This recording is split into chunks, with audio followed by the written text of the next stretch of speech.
Hello! Madea is back after Tyler Perry said he would be retiring the character. Of course, we knew that was all a big lie. It's just been a couple of years, and we already have a new Madea film. Hallelujah! It is Madea Homecoming, and it's on Netflix. Let's talk about it.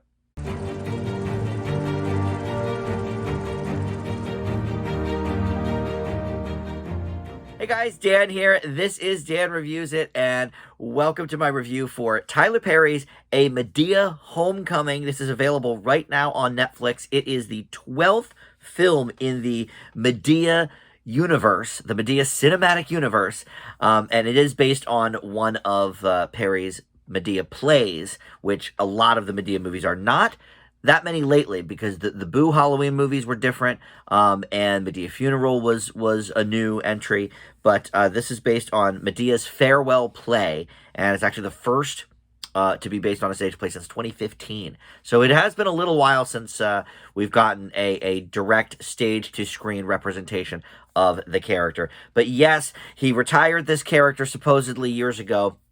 He said, well, the funeral will be my last Madea movie. Well, and of course everybody thought Madea died in a Madea funeral, but no, somebody died, and Madea was there, but, of course Madea didn't die. They can't kill her. She will die when Tyler Perry dies, I assume. Before we dive right into this review, I do want to welcome you to Dan Reviews, and thank you for finding this video and my channel. Please consider subscribing if you like what you're seeing, and like down below there. That always helps the channel as well, or comment. How do you feel about these Madea movies over and over again, and maybe this one in particular? Let me know. All right, so this is, of course, Tyler Perry as Madea and several other characters.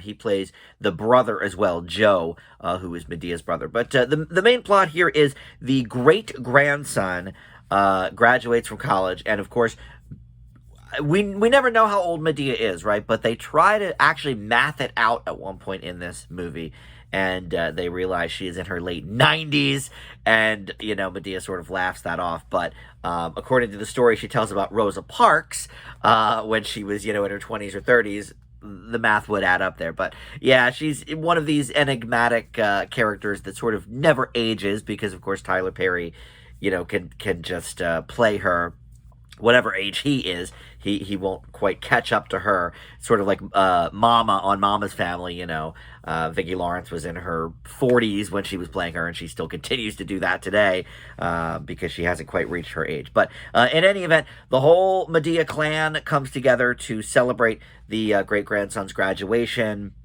And, of course, in every Madea movie, there are hidden family secrets that come out, and we see many of them here.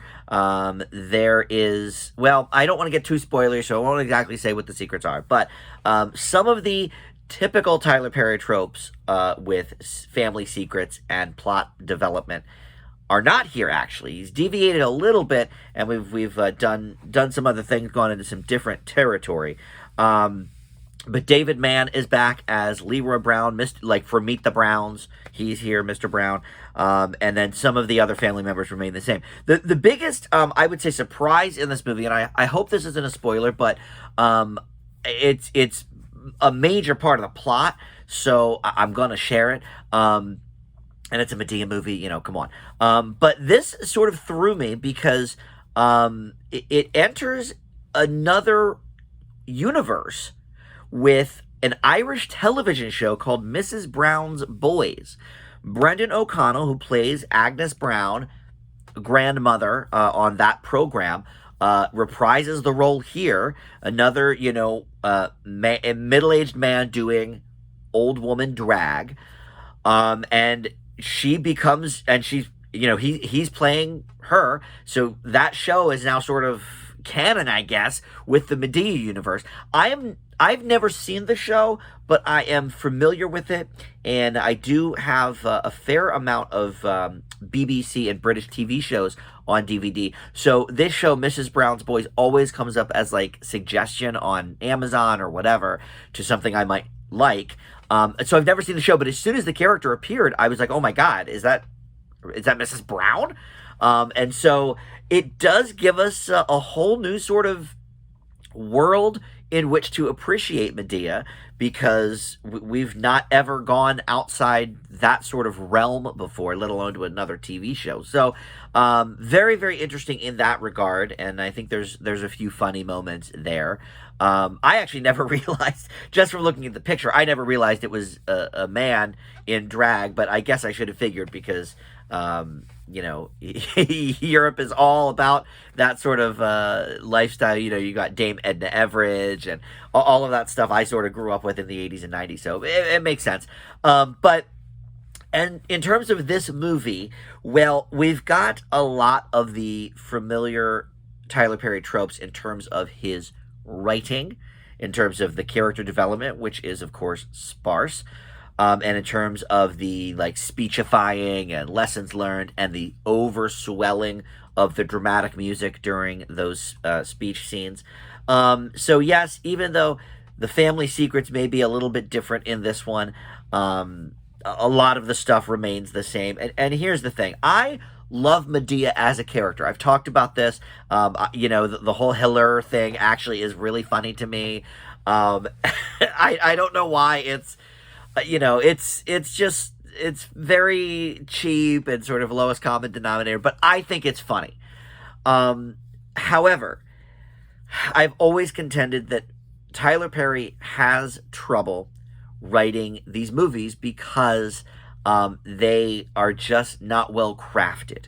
The character development is little to none. Everybody's quite one-dimensional. Yes, usually there's a character or two that has like an epiphany, but it's not, I guess it's character development, but like they're written so blandly up to that point.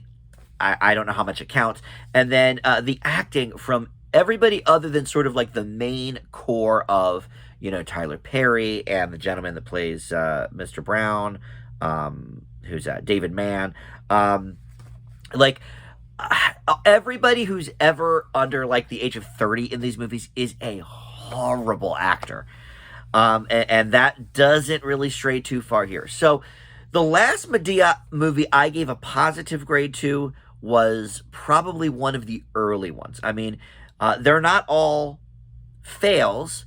My old buddy Justin on the Film Fanatic show used to fail any Tyler Perry movie or any Madea movie. I don't go that far, but I think there's certainly different shades of the Tyler Perry negative, and this one is a negative grade. But look, I laughed, and that is, you know, it says something for the film, right? I laughed mostly at the Madea stuff and the antics, and I feel like some of the scenes where Medea's just going off were a bit improv. I could sort of tell just in the delivery, and I liked that because he was saying some funny things, or she, I guess, as she was in the character.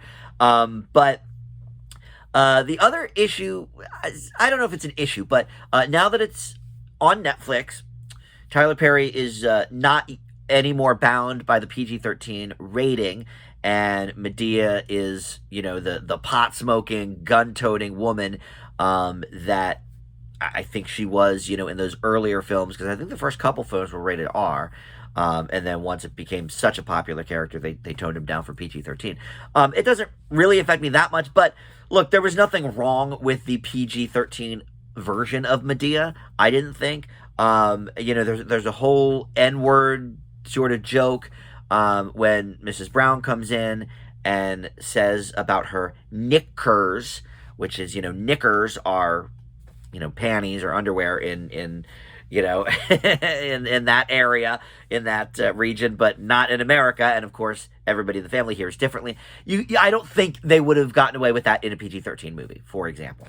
But I did kind of find that funny, although the joke went on way too long, as some of these Madea movies do. So overall, I thought it was a better Madea movie than we've gotten lately. Was it still a good movie? No. But I don't necessarily feel like I wasted my hour and 47 minutes, whatever it is, watching it. I got a few laughs out of it, and it was kind of nice to finally see that Mrs. Brown character from Mrs. Brown's Boys in action. I thought there was some nice, you know, sort of camaraderie with Madea in that regard. So overall, This is actually one of the better Madea entries, even though it's not a positive grade, but I leave A Madea Homecoming with a C-. So that will do it. Thank you so much for watching, and we'll see everybody next time. Bye.